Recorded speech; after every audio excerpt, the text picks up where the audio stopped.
Hello everyone, this is Bob Tallman on behalf of HatCo.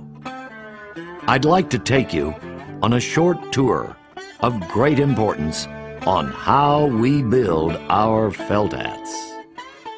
How felt hats are made at the Longview, Texas Rough Hat Factory. The three different kinds of fur that are best for making hats are rabbit, wild hair, and beaver. The higher the percentage of beaver, the finest fur, the higher the quality of the hat. The combination of furs are layered in large bins. This layered fur is then fed into mixing machines where high-pressure air blends the fur evenly throughout the mix. The fur is then fed into blowing machines where the hair is separated from the downy underfur. After the blowing process is complete, the fur is weighed out for each individual hat onto a conveyor.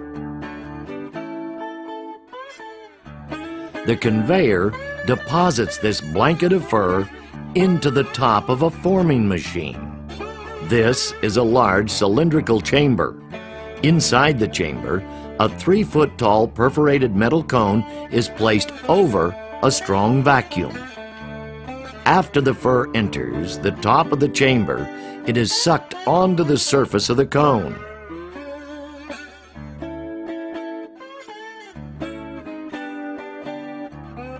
Where all of the fur has been deposited onto the cone, a wet cloth is wrapped around the cone.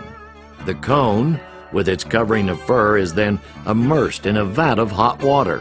This is the start of the felting process, as the hot water causes the fur fibers to curl and they start interlocking with one another.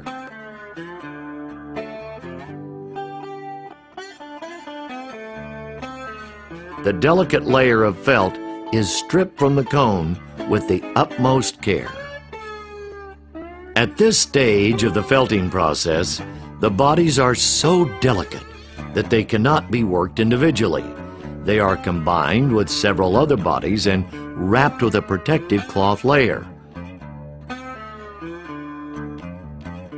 In this manner, they go through progressively more aggressive felting operations where the bodies are folded, dipped in hot water, and rolled with pressure. Under the action of the hot water, manipulation, and pressure, the fur fibers interlock together tighter and tighter until they are tightly felted and the 3-foot tall cone has shrunk to 1/3 of that size. At this stage, the bodies are strong enough to be worked through a felting machine without the protective cloth covering. An experienced operator, however, must see that the bodies are handled expertly to ensure even, consistent felting of the bodies.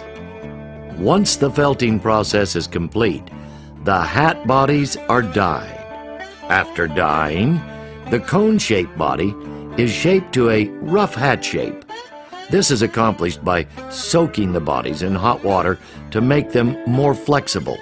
Then tipping, which stretches the crown, brimming, which stretches the brim, and wet blocking, which sets the shape.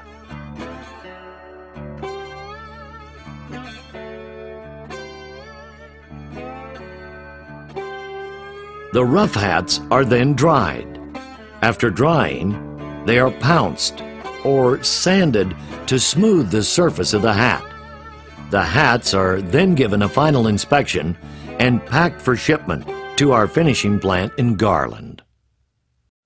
Now at the Garland finishing plant, rough hat bodies are received from Longview.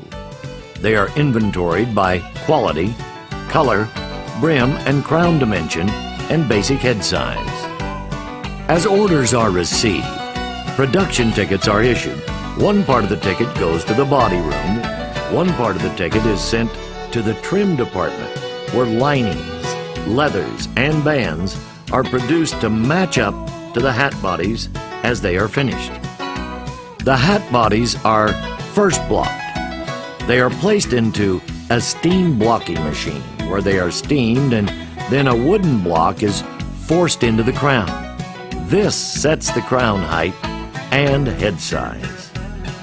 The hats are then run on a brim stiffening machine, where a dilute solution of shellac is applied to the brim. This helps the brim to hold its shape after it's flanged. The hats are then air dried and then second blocked. The brims are pressed flat in brim plate machines. Then follows a series of finishing steps consisting of applying hatter's grease and then pouncing or sanding the brims and crowns. The number of cycles of sanding are determined by the quality of the hat being produced.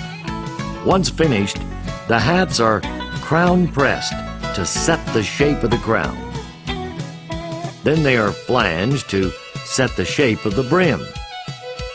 The leather sweatband, lining, and bands are applied to the hat. The finished hat is once again inspected before being sent to the packing department.